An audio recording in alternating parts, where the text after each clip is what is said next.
All right, and now we have a game against Kasparov. Kasparov, yeah, Garry Kasparov. Garry Kasparov. Again, this game was in 81 in this Stars tournament from Moscow in 81.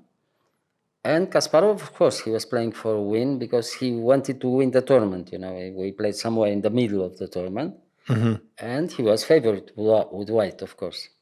And the game was very important. Psychologically, I played one of his moves. I mean, bishop a6 was preferred by Kasparov when he played black against this line. The game is the so-called queen's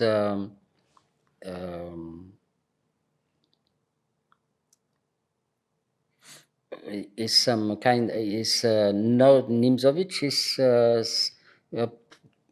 a mixture from Nimzovich and Catalan and so on for white, And the bishop a6 is very active. Normally, black plays bishop b7. This is more quiet. Bishop b7, castle, and so on. Yeah. Black has to try to play very quickly and to have an active game on the queen side by trying bishop a6. Now, after bishop a6, white has many moves. Knight bd2, queen a4, queen c2, queen b3, b3, and so on. Finally, they agreed that probably the safest way to play for white is to play quietly b3 with a very small edge, b3. But in our game, Kasparov tried knight bd2, which is also very good. Knight bd2. Now black comes back. The idea is to move the bishop to a6 and then to b7, and the difference is clear. Instead of having the knight on a more active position on c3, the knight is now in b2. This is the very small difference, like this. Bishop. So you lost a tempo, but you lost a tempo, but the knight is in b2, in d2 instead of c3. This is okay for black, more or less. It's a small difference like this. Yeah. Okay, bishop b7. Now he played castle. Okay. And now queen c2. The idea is very clear. He wants to play immediately e4, queen c2. So you don't give him the possibility. You play d5. And now he takes in d5. If you don't take with the pawn and you take with the bishop or with the knight, he has time to play immediately e4. This is the idea, And white is better. Okay. So we take with the pawn and he comes immediately to e5. So I reacted normally with the move c5. And black continues to play very active on the other side, on the queen side. But white has a very small edge always, in some kind of position. In the opening, white is always a little bit better. You have to equalize with black. So knight f3, so knight d7, bishop f4. Okay, we look at the position. Black has to try to find some counterplay always here, And we continue to play active, and we play knight e4. Very good move. So he played here, he took in c5, and you have probably to take in e5, because if you take in with the knight in c5, he has control with the two knights in e5 and d4, and the idea is clear. White is better, If you take with the pawn in c5, the central pawns could be weak later on. The black pawns d5, c5. So you accept the fact that he's a little bit better, and you have a weak pawn or a strong pawn in d5, but anyway, isolated pawn in d5, and this is always a problem. At the high level like this, is always a problem to have an isolated pawn. We'll see in the game what happens. So I took in e5, he took back with the knight, and I took with the bishop. It seems that black is all right, no problem at all for black here, Yes. But white is still a little bit better all the time. So rook d1, because of this pawn, you see, from d5, isolated pawn from d5. It's hard to defend? It's it's a little bit hard to defend, and it's a little bit unpleasant to play with an isolated pawn against such a player like Kasparov, by his technique. And any very strong grandmaster is always a problem, So, okay, queen c8. moves away the queen from the d file Yeah. and has the possibility to play later on the queen in e6 or in f5. Okay, he reacts very well by queen b3. And I put the queen in f5.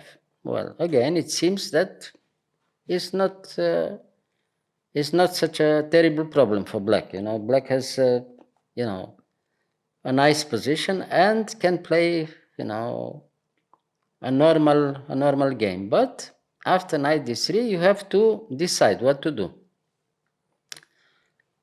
Why? Because it seems that you'll have some problem. After knight d3, unfortunately, you can't move away the bishop, you see.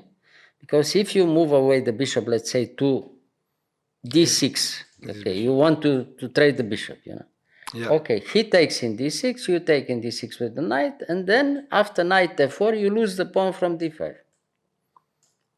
After knight f4, you lose the pawn. 4 times attack in d5 is clear. Yeah. You lose the pawn, the game is almost lost. Okay, so if you can't move the bishop, you have to let the bishop there and play later on with the isolated pawn and the 2 bishops from white. This is a little bit unpleasant, And try to find always a counterplay. So we accept the fact that white is better here. White is a little bit or a little bit more, but better. Okay. So, okay, we have to continue, and we played rook d8. Normal move. Now, okay, he took in c5. At least he has a clear way to play. I mean, he has 2 bishops, and you have still some problems with the pawn from d5. Good. Okay, he moves queen b4. Little by little, he gives you the possibility to go wrong, Rook ac8 is a normal move. Okay, what to do? The best move, rook d8. Now bishop e3, he continues in a normal way. He takes control of the d4 square, It's nothing decisive for the moment. But first of all, he takes control of d4 square, and later on, he has the possibility to try to to trade the knight from c5, and you are obliged to take with the rook in this position, for instance. Yeah. Because otherwise you lose the bishop. You lose the bishop. Okay. So again, you have to find some counterplay. What to do? After you wait. Now h6 is always good, to give some possibility to go away for the king. And now queen a3, again, very strong move, queen a3. And he gives you the choice. You play a5 or you continue with my move from our game, I played queen d7. After queen d7, if he takes in a7, after queen b5, it's very active for black, and the black has a very strong counterplay here, because, for instance, queen takes a5, queen b5, and I was sure black is okay, Why? Because you attack in e2, you attack in b2, and you want to play also rook a8, and he loses the queen, But now, unfortunately, after the game, much later, after our game, we agreed to the draw and so on. A few days later, we analyzed a little bit together, Kasparov and myself, and we found a very strange move here, which gives an edge for white. White is better by playing a4 here. A4. And after a4, white is clearly better. Because you can't take in a4. No, with the knight you can't take because you lose a piece. If you take with the queen in a4, now if knight you lose the bishop. You lose the bishop. Yes. If you take with the queen, you lose the pawn from b6, and again, very bad. No. So instead of this, the only move is to play queen b4. Queen b4, you have everything the same ideas. You know? And now.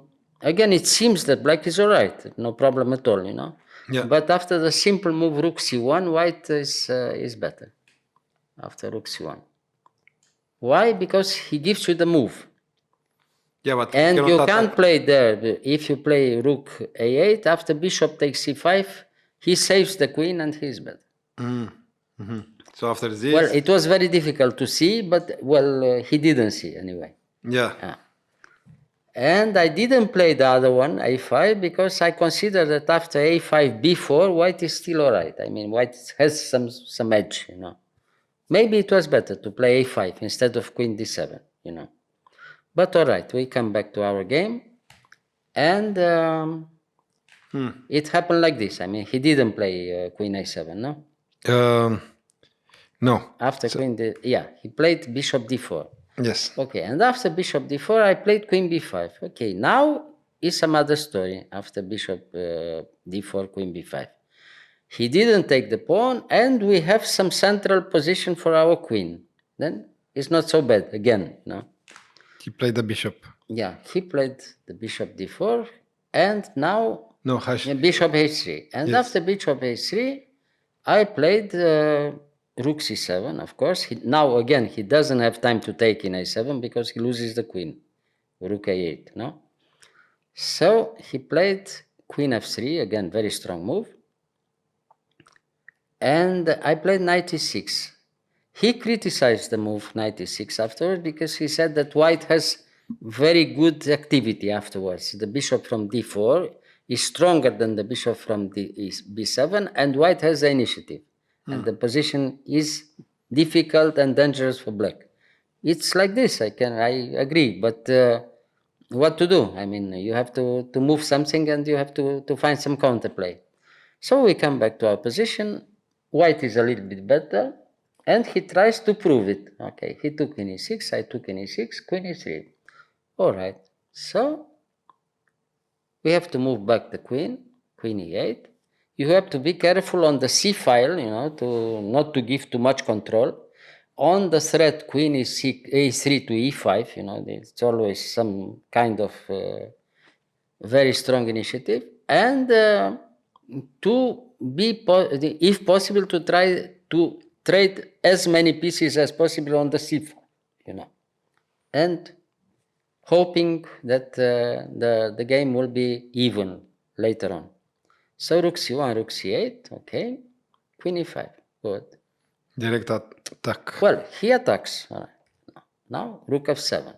Difficult to see this move, but it's possible. Rook f7, everything is protected.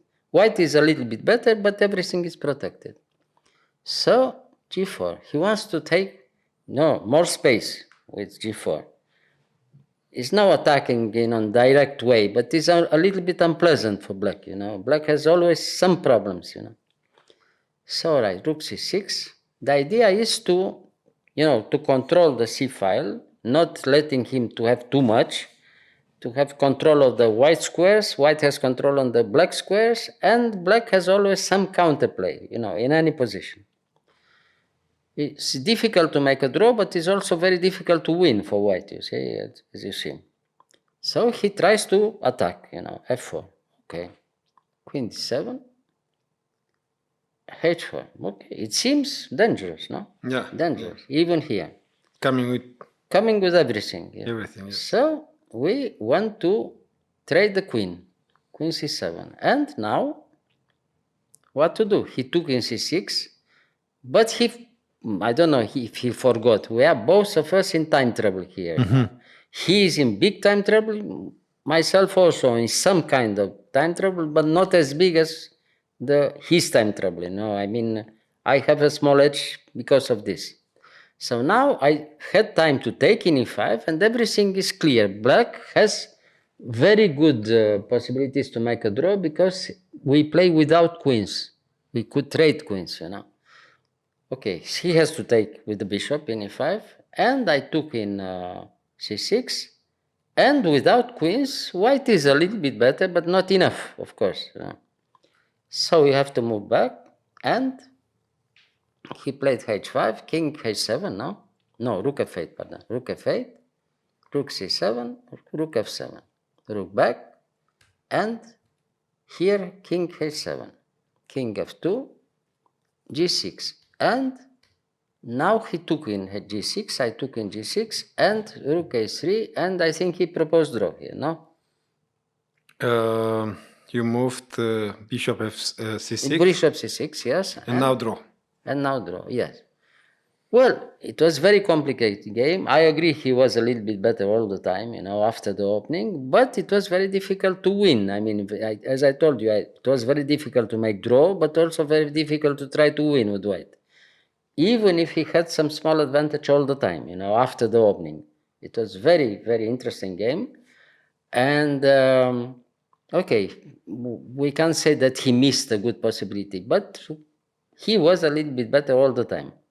The interesting thing was that after the game, Yeah. as I told you before, in some other occasion, every Soviet player had a small team of grandmaster who analyzed for them the Gen games. I mean, if you had some Gen games against a Soviet player, it was very difficult because you played against a small team. You didn't play only against Kasparov or only against Karpov. You played against 5 or 10 grandmasters.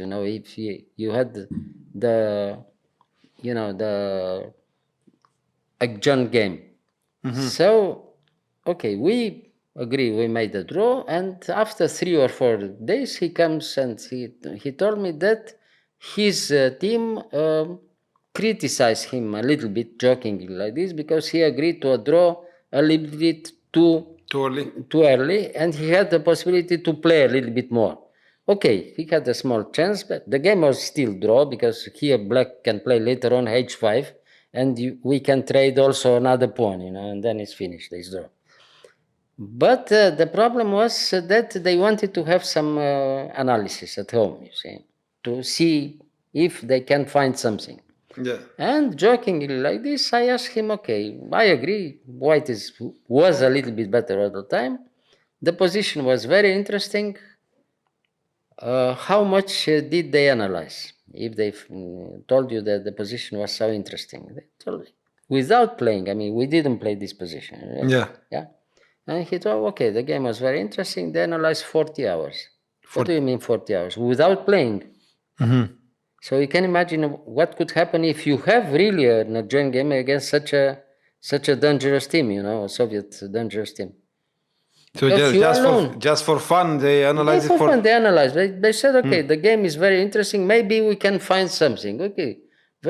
But the game wasn't played. The game was already finished. Yes, yes, yes.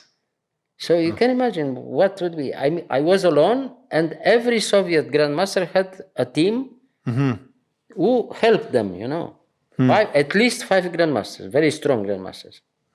So you can see the difference. Yeah, they were Soviet school and, the rest of the world. the rest of the world, yes.